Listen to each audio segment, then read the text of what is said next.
வணக்கம். Welcome back to my channel Tamil quality inspection. இன்னைக்கு வந்து ஒரு புது வீடியோல உங்கள எல்லாம் சந்திக்கிறதுல ரொம்பவே மகிழ்ச்சி. இன்னைக்கு நம்ம டாபிக் என்ன? எத பத்தி பார்க்க போறோம் அப்படின்னா, பெயிண்டிங் இன்ஸ்பெக்டர் கோர்ஸ் பிகேஸ்ட் இருக்கு பார்த்தீங்களா?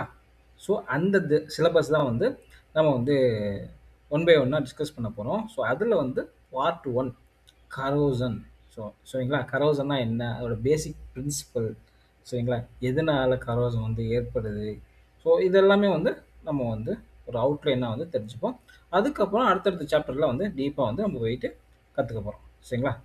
வாங்க வீடியோக்குள்ள போலாம். ஸோ ஃபர்ஸ்ட் கரோசன்னா என்ன? கரோசன்னா ஒண்ணும் இல்ல. சரிங்களா? ஸோ மெட்டல் வந்து டீகிரேட் ஆகுது பார்த்தீங்களா? By chemical and electro chemical ரியாக்ஷன்னால ஏற்படக்கூடிய மெட்டல் டீகிரடேஷன் தான் வந்து இந்த கரோசன். டீகிரேட்னா என்ன? அரிப்பு சரிங்களா? சேதம் அடைகிறது சரிங்களா? ஸோ கெமிக்கல் ரியாக்ஷன்னாலையும் இல்லை எலக்ட்ரோ கெமிக்கல் ரியாக்ஷன்னாலையும் மெட்டீரியல் வந்து சிதைவாச்சு அப்படின்னா அதுக்கு பேர் தான் வந்து கரோசன் சரிங்களா? அயன் இருக்கு பார்த்தீங்களா? அயன் வந்து டேர்ன் இன்டு ரஸ்ட் அயன் ஆக்சைடாக வர்றது தான் வந்து கரோசன் ஓகேங்களா? இந்த கரோசன் இருக்கு பார்த்தீங்களா? இது வந்து ஒரு நேச்சுரல் ப்ராசஸ். இப்போ அயன் இருக்கு பார்த்தீங்களா? அயன் ஓரை வந்து நம்ம என்ன பண்ணுறோம் அப்படின்னா அதை ஹீட் பண்ணி அதில் கார்பன்லாம் ஆட் பண்ணி நம்ம வந்து அதை வந்து அன்ஸ்டேபிள் ஸ்டேட்டுக்கு கொண்டு வந்துடுறோம் சரிங்களா? அன்ஸ்டேபிள் ஸ்டேட்டுக்கு வந்து கொண்டு வரோம். ஹை எனர்ஜி யூஸ் பண்ணி நம்ம வந்து கொண்டு வரோம் சரிங்களா? அது திரும்ப என்ன ஆகும் அப்படின்னா உங்களுக்கு ஸ்டேபிள் ஸ்டேட்டுக்கு ஸ்டேபிள் ஆக்சைடு ஸ்டேட்டுக்கு ரிட்டர்ன் ஆகும். ஸோ அந்த ப்ராசஸ் தான் வந்து கரோசன் ஓகேங்களா? ஆல்ரெடி ஸ்டேபிளாக இருக்கக்கூடிய அந்த ஆக்சைடை நம்ம ப்ராசஸிங் பண்ணுறோம், ஹீட் பண்ணுறோம், கார்பன் ஆட் பண்ணுறோம். ஸோ அன்ஸ்டேபிள் ஆகுது. திரும்ப நேச்சுரலாகவே வந்து அதே ஸ்டேபிள் ஸ்டேட்டுக்கு வர்றது தான் வந்து கரோசன். இது வந்து நேச்சுரலாக நடக்கக்கூடியது சரிங்களா? புரிஞ்சா? ஸோ இந்த கரோசன் எதனாலலாம் வரலாம் பார்த்தீங்கன்னா கெமிக்கல் ரியாக்ஷனால வரலாம். அடுத்து எலக்ட்ரோ கெமிக்கல் ரியாக்ஷனால வரலாம். ஸோ அது வந்து எலக்ட்ரிக்கல் சர்க்யூட். ஸோ ரெண்டுனால வரலாம், இல்லை ரெண்டையும் கம்பைன் பண்ணியும் உங்களுக்கு வந்து வரலாம். இந்த கெமிக்கல் ரியாக்ஷன் இருக்கு பார்த்தீங்களா? இது வந்து உங்களுக்கு இந்த ட்ரை ஆக்சைடோட ஆக்சிஜன் இருக்கு பார்த்தீங்களா? அதோட கார்பன் ஸ்டீலோ இல்லை உங்களுக்கு வந்து மெட்டலோ எக்ஸ்போஸ் ஆகும்போது உங்களுக்கு வந்து Fe2O3 அந்த ரஸ்ட் அந்த அயன் ஆக்சைடு வந்து ஃபார்ம் ஆகும். ஸோ அது பேர் தான் வந்து கரோசன். இது வந்து கெமிக்கல் ரியாக்ஷனால வரக்கூடியது. ஸோ ட்ரை ஆக்சிஜனோட மெட்டல் வந்து எக்ஸ்போஸ் ஆகும்போது அட் ஹை டெம்பரேச்சர் உங்களுக்கு கரோசன் வந்து ஏற்படும். இது வந்து கெமிக்கல் ரியாக்ஷன். இதுவே எலக்ட்ரோ கெமிக்கல் ரியாக்ஷனால எப்படி வரும் அப்படின்னா, எலக்ட்ரோ கெமிக்கல் ரியாக்ஷனால உங்களுக்கு கரோசன் ஏற்படுது அப்படின்னா 3 எலமெண்ட் வந்து அந்த இடத்துல வந்து இருந்திருக்கும், கண்டிப்பாக இருந்திருக்கும். ஒன்று வந்து ஆனோடு, ரெண்டாவது வந்து கேத்தோடு, மூணாவது வந்து எலக்ட்ரோலைட் சாரி, மூணாவது வந்து எலக்ட்ரோலைட். இதில் ஏதாச்சும் ஒரு எலமெண்ட் இல்லை அப்படின்னா அந்த இடத்துல கரோசன் நடக்காது, அது ஸ்டாப் ஆயிரும். ஸோ அதனால தான் வந்து கரோசன் ட்ரையாங்கிள் அப்படின்னு வந்து சொல்லுவாங்க சரிங்களா? Anode, cathode and electrolyte. So ஒவ்வொன்றா பார்ப்போம். ஆனோட்னா என்ன, கேத்தோட்னா என்ன, எலக்ட்ரோலைட்னா என்ன அப்படின்னு ஒவ்வொன்றா வந்து பார்ப்போம். ஆனோட், ஸோ இந்த இடத்துல தான் வந்து கரோசன் வந்து அக்கர் ஆகும். ஸோ இந்த ஏரியா வந்து பாசிட்டிவ்லி சார்ஜ்டு ஏரியா சரிங்களா? இந்த இடத்துல என்ன ஆகும் அப்படின்னா உங்களுக்கு மெட்டல் வந்து எலக்ட்ரானை வந்து லூஸ் பண்ணும் சரிங்களா? அப்படி லூஸ் ஆகும்போது மெட்டல் சொல்யூஷன் அக்கர் ஆகும் ஓகேங்களா? ஸோ அயன் வந்து எலக்ட்ரானை உங்களுக்கு வந்து 2 எலக்ட்ரானை வந்து லூஸ் பண்ணும். அதே வந்து Fe2+ + 2E மைனஸ். சரிங்களா? ஸோ இந்த இடத்துல வந்து பாசிட்டிவ் சார்ஜ் ஏரியா வந்து இருக்கும். கரோசன் எப்பவுமே வந்து ஆனோட் ஏரியாவில் தான் வந்து நடக்கும். ஸோ இப்போ ஆனோட்னா என்னன்னு தெரிஞ்சிருச்சு. சரிங்களா? ஆனோடு வந்து பாசிட்டிவ் சார்ஜ்டு ஏரியா. ஸோ இந்த ஆனோடில் தான் வந்து உங்களுக்கு வந்து என்ன ஆகும், ஆக்சிடேஷன் வந்து நடக்கும். ஸோ உங்களுக்கு வந்து 2 எலக்ட்ரானை வந்து இது வந்து லூஸ் பண்ணும். இந்த எலக்ட்ரான் எங்கே போகும், உங்களுக்கு வந்து கேத்தோடுக்கு போகும். நார்மலாக எலக்ட்ரான் தான் வந்து உங்களுக்கு இந்த நெகட்டிவ் சார்ஜ் தான் வந்து பாசிட்டிவ் போகும். ஆனால் இங்கே கரோசன் பொறுத்த வரைக்கும் சரிங்களா, இது வந்து ஆனோட் இருக்கு பார்த்தீங்களா, ஆனோட் இருக்குல்ல, ஆனோடில் 2 எலக்ட்ரான் வந்து லூஸ் ஆகி அது வந்து கேத்தோடுக்கு போகும். ஸோ இப்படி கேத்தோடுக்கு போகும்னா அதுக்கு உங்களுக்கு கண்டக்டிவிட்டி ஒன்று இருக்கும். ஸோ அதை வந்து ட்ரான்ஸ்ஃபர் பண்ணுறதுக்கு, ஸோ அதுதான் வந்து எலக்ட்ரோலைட். சரிங்களா? ஸோ அந்த எலக்ட்ரானை கடத்துறது, இங்கேருந்து ஒரு பிளேஸ் கொண்டு போகிறது பார்த்தீங்களா, அது பேர் தான் எலக்ட்ரோலைட். சரிங்களா? அடுத்து கேத்தோட். இந்த கேத்தோட் ஏரியா வந்து ப்ரொடக்டட் ஏரியா. ஸோ இந்த இடத்துல கரோசன் வந்து நடக்காது. ஆனோடில் வந்து கரோசன் நடக்கும். ஸோ இதில் வந்து கேத்தோட் வந்து நெகட்டிவ்லி சார்ஜ் ஏரியா. சரிங்களா? இது வந்து அந்த எலக்ட்ரானை ரிசீவ் பண்ணும். இந்த இடத்துல எந்த ஒரு மெட்டல் லாஸும் நடக்காது. அங்கே வந்து உங்களுக்கு மெட்டல் டிசொல்யூஷன் வந்து நடக்கும், மெட்டல் லாஸ் வந்து நடக்கும். இங்கே வந்து எந்த ஒரு மெட்டல் லாஸும் நடக்காது. சரிங்களா? இந்த மாதிரி இது பார்த்தீங்கன்னா இந்த கேத்தோடிக் ப்ரொடக்ஷன் சிஸ்டத்தில் வந்து யூஸ் பண்ணுறாங்க. சரிங்களா? உங்களுக்கு வந்து இந்த சாக்ரிஃபைசிங் ஆனோடிக் ப்ரொடக்ஷன் அந்த மாதிரிலாம் இருக்குல்ல, ஸோ இந்த மாதிரி சிஸ்டம் வந்து யூஸ் பண்ணுறாங்க. சரிங்களா? இஃப் அந்த ஸ்ட்ரக்சர் வந்து கேத்தோடாக இருக்குது அப்படின்னா அந்த இடத்துல வந்து கரோசன் வந்து ஏற்படாது. சரிங்களா? இப்போ ஃபார் எக்ஸாம்பிள் பார்த்தீங்கன்னா ஒரு மெட்டல், சரிங்களா, இதில் எது வந்து ஆனோட ஆக்ட் ஆகும், எது வந்து கேத்தோட ஆக்ட் ஆகும்னா இந்த மெட்டல்லே பிரேக்ஸ் ஆகும். மெட்டல்லே பிரேக் ஆகி ஒன்று ஆத்தோட ஆனோடா, இன்னொன்று வந்து கேத்தோட வந்து ஆக்ட் ஆகும். ஸோ அதில் வந்து உங்களுக்கு எலக்ட்ரோலைட் லைக் வாட்டரோ, உங்களுக்கு வந்து வேறு ஏதாச்சும் சொல்யூஷனோ இருந்துச்சுன்னா உங்களுக்கு கரோசன் வந்து ஸ்டார்ட் ஆகும். சரிங்களா? புரிஞ்சா? அடுத்து வந்து இந்த எலக்ட்ரோலைட்னா என்ன அப்படின்னு வந்து தெரிஞ்சுப்போம். எந்த சப்ஸ்டன்ஸ் வந்து எலக்ட்ரிசிட்டியை வந்து உங்களுக்கு வந்து கடத்துதோ, சரிங்களா, கடத்தி அந்த சர்க்கியூட்டை வந்து கம்ப்ளீட் பண்ணுதோ அதுதான் வந்து எலக்ட்ரோலைட்.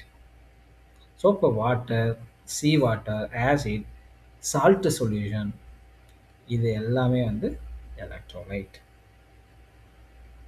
ஓகே, புரிஞ்சா? ஸோ கெமிக்கல் ரியாக்ஷனால் உங்களுக்கு ரஸ்ட் ஃபார்மேஷன் வந்து அட் ஆனோடில் வந்து உங்களுக்கு வந்து வருது. சரிங்களா? கரோசன் வந்து ஒன்லி அட் த ஆனோட் ஏரியாவில் வந்து கரோசன் வந்து நடக்கும். ஓகேங்களா? ஸோ இப்போ வந்து சிம்பிளாக வந்து உங்களுக்கு வந்து எக்ஸ்பிளைன் பண்ணுறேன். ஸோ ஆனோட் இருக்குது பார்த்தீங்களா, ஆனோடு வந்து என்ன ஆகும் அப்படின்னா 2 எலக்ட்ரான் வந்து உங்களுக்கு வந்து லூஸ் பண்ணும். அந்த 2 எலக்ட்ரான் எங்கே போகும் அப்படின்னா உங்களுக்கு வந்து இந்த கேத்தோடுக்கு வந்து போகும். சரிங்களா? இந்த கேத்தோடில் வந்து உங்களுக்கு வந்து என்ன ஆகும் அப்படின்னா உங்களுக்கு வந்து சில அயான்ஸை வந்து அதை வந்து திரும்ப வந்து அனுப்பும். சரிங்களா? ஸோ எதாவது பேலன்ஸ் பண்ணுறதுக்காக, இங்கே வந்து லாஸ் ஆகிருக்கு பார்த்தீங்களா, இதை பேலன்ஸ் பண்ணுறதுக்காக திரும்ப உங்களுக்கு வந்து அனுப்பும். ஸோ அனுப்பும்போது அங்கே பேலன்ஸ் நடக்காது. ஏன்னா இங்கே வந்து கம்மியான அயான்ஸ் தான் வந்து இங்கே போகும், ரிட்டர்ன் போகும். சரிங்களா? ஸோ அதிகமான அயான்ஸ் வந்து எலக்ட்ரான்ஸ் இருக்குது பார்த்தீங்களா, அது வந்து இங்கே லூஸ் ஆகும். ஸோ லூஸ் ஆகிறதுனால ஒரு ஏரியா அதிகமாக உங்களுக்கு கரோசன் ஆகிட்டே இருக்கும். சரிங்களா? ஏன்னா பேலன்ஸ் ஆனால் தான் வந்து உங்களுக்கு கரோசன் நடக்காது. சரிங்களா? அதுக்கு தான் வந்து நிறையா மெத்தட் இருக்குது. இந்த கேத்தோடிக் ப்ரொடக்ஷன் மெத்தட்லாம் இருக்குது பார்த்தீங்களா. ஸோ இந்த இந்த எலக்ட்ரானை பேலன்ஸ் பண்ணுறதுக்காக அடிஷ்னலாக வந்து உங்களுக்கு வந்து எலக்ட்ரானை வந்து செலுத்துவாங்க. ஸோ அப்படி உங்களுக்கு கரோசன் அது எல்லாமே நம்ம வந்து ப்ரிவென்ட் பண்ணலாம், கரோசன் வராமல். ஸோ இதெல்லாம் ஒரு மெத்தட் இருக்குது, நம்ம வந்து அடுத்த சாப்டரில் வந்து பார்ப்போம். ஸோ இப்படி தான் கரோசன் வந்து ஏற்படுது. ஓகேங்களா? இதை எப்படி ப்ரிவென்ட் பண்ணுறது? ஸோ என்னன்னா, இந்த எலக்ட்ரோலைட், ஸோ இந்த எலக்ட்ரானை கடத்துது பார்த்தீங்களா? இதை நம்ம ரிமூவ் பண்ணிட்டோம் அப்படின்னா உங்களுக்கு வந்து கரோசன் வராமல் தடுத்துடலாம். இது ஒன்று. அதுக்கு பிறகு என்ன பண்ணலாம்? பெயிண்டிங்கு, கோட்டிங்கு இந்த மாதிரி பண்ணலாம். அடுத்து வந்து அந்த ஸ்ட்ரக்சரை வந்து கேத்தோட ஆக்கிட்டோம்னா உங்களுக்கு கரோசன் வந்து வராது. ஸோ அது அந்த கேத்தோடிக் ப்ரொடெக்ஷன். ஓகேங்களா? மூணாவது வந்து என்னென்னா அப்படின்னா இந்த கரோசன் ரெசிஸ்டன்ட் மெட்டீரியல் வந்து யூஸ் பண்ணலாம். ஸோ நார்மலாக most of the common method பார்த்தீங்கன்னா கோட்டிங் சிஸ்டம், பெயிண்டிங். ஸோ ஒவ்வொரு ப்ராசஸ்க்கு ஏற்ற மாதிரி கோட்டிங் சிஸ்டம் வந்து நம்ம வந்து செலக்ட் பண்ணி நம்ம வந்து யூஸ் பண்ணணும். ஓகேங்களா? ஸோ இந்த கரோசன் ரேட்டை இன்க்ரீஸ் பண்ணக்கூடிய ஃபேக்டர்ஸ் என்னென்ன ஃபேக்டர்ஸ் இருக்குது அப்படின்னு பார்ப்போம். ஃபர்ஸ்ட் வந்து டெம்பரேச்சர். இப்போ டெம்பரேச்சர் இன்க்ரீஸ் ஆக உங்களுக்கு கரோசன் வந்து இன்க்ரீஸ் ஆகிறதுக்கு வாய்ப்புகள் இருக்குது. அது ஒன்று. ஸோ அடுத்து வந்து ஹைக்ரோஸ்கோபிக் சால்ட், இந்த குளோரைட் அண்ட் சல்ஃபைட். சரிங்களா? இது என்னென்னா இந்த ஹைக்ரோஸ்கோபிக் சால்ட் இருக்குது பார்த்தீங்களா, குளோரைட், சல்ஃபைட்ஸ். இது என்ன பண்ணும் அப்படின்னா ஈஸியாக வந்து வாட்டரையோ இல்லை வந்து மாய்ஸ்சரையோ வந்து அட்ராக்ட் பண்ணும். ஸோ அப்படி அட்ராக்ட் பண்ணும்போது உங்களுக்கு தின் ஃபிலிம் ஆஃப் எலக்ட்ரோலைட் வந்து அந்த இடத்துல வந்து ஃபார்ம் ஆகும். ஸோ அப்படி ஃபார்ம் ஆச்சு அப்படின்னா கரோசன் வந்து உங்களுக்கு வர்றதுக்கு வாய்ப்புகள் இருக்குது எலக்ட்ரோகெமிக்கல் ரியாக்ஷன் மூலியமாக. சரிங்களா? அடுத்து நீங்கள் பார்த்தீங்கன்னா உங்களுக்கு வந்து ஆக்சிஜன் மூலியமாக ஏற்படக்கூடிய கரோசன். ஸோ அந்த இடத்துல வந்து ஆக்சிஜன் அதிகமாக இருந்துச்சு அப்படின்னா உங்களுக்கு சீக்கிரமாக வந்து கரோசன் வந்து நடக்க ஆரம்பிச்சிடும். ஸோ ஃபாஸ்ட்டாக வந்து கரோசன் வந்து நடக்கும். சரிங்களா?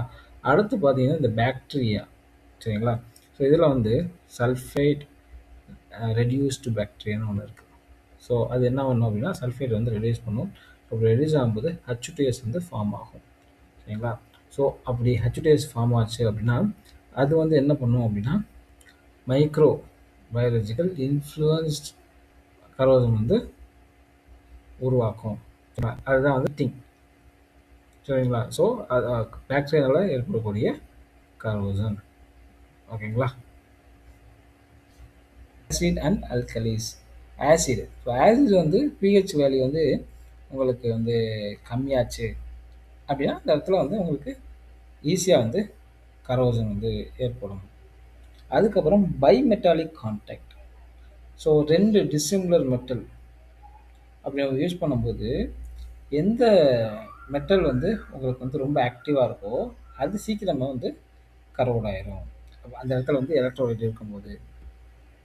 ஸோ அப்படியே வந்து உங்களுக்கு வந்து கரோசன் வந்து ஏற்படும். ஒவ்வொன்றா பார்ப்போம். Hygroscopic salt. ஸோ இந்த சால்ட் இருக்குது பார்த்தீங்களா, இது வந்து ஈஸியாக வந்து மாய்ஸ்சரை வந்து அட்ராக்ட் பண்ணும். சரிங்களா?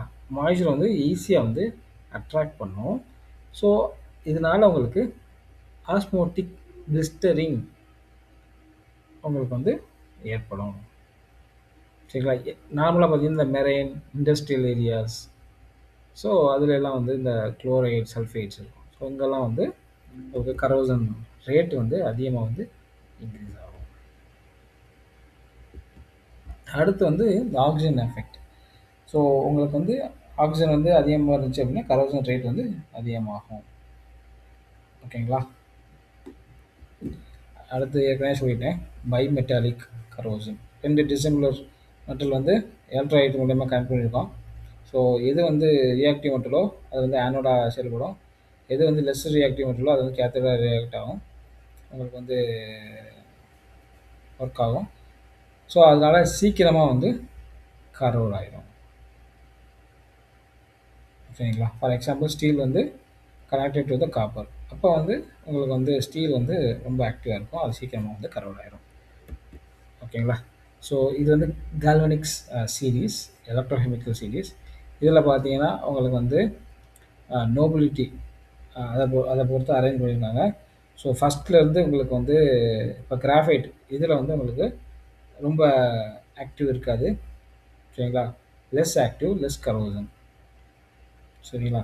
ஸோ இது வந்து ரிலீஸ் ஆக உங்களுக்கு வந்து உங்களுக்கு வந்து ஆக்டிவ்னஸ் வந்து அதிகமாகிட்டே இருக்கும். சீக்கிரம் கரோட் ஆகிறதுக்கு வாய்ப்புகள் இருக்குது. ஸோ இதில் பார்த்தீங்கன்னா மெக்னீசியம் அதே பார்த்தீங்கன்னா உங்களுக்கு பொட்டன்ஷியல் அந்த வேல்யூஸ் இருக்குது பார்த்தீங்களா, -1.6 V. ஸோ இதுதான் வந்து சாக்ரிஃபிஷியல் ஆனோட் அந்த கேத்தோடிக் ப்ரொடக்ஷனுக்கு நம்ம வந்து இந்த மாதிரி மெக்னீசியம் இதெல்லாம் வந்து யூஸ் பண்ணுவோம். சரிங்களா?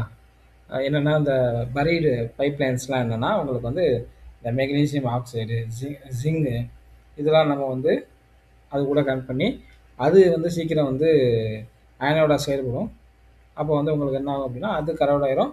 அந்த மெயினான மெட்டீரியல் வந்து கரோசன் வராமல் தடுத்துரும். சரிங்களா? ஸோ அதை வந்து கேத்தோடாக வந்து நம்ம வந்து ஆர்டிஃபிஷியலாக வந்து கொண்டு வந்துடுறோம். ஓகேங்களா? ஸோ இப்படி தான் வந்து நம்ம கரோசனை வந்து ப்ரிவென்ட் பண்ணுறோம். இந்த மில் ஸ்கேல் அப்படின்னு வந்து கேள்விப்பட்டிருப்போம். இது எப்போ வந்து ஃபார்ம் ஆகும் அப்படின்னா ஹாட் ரோலிங் அப்போது நம்ம பார்த்தீங்கன்னா உங்களுக்கு துகுள் துகுளாக இருக்கும்.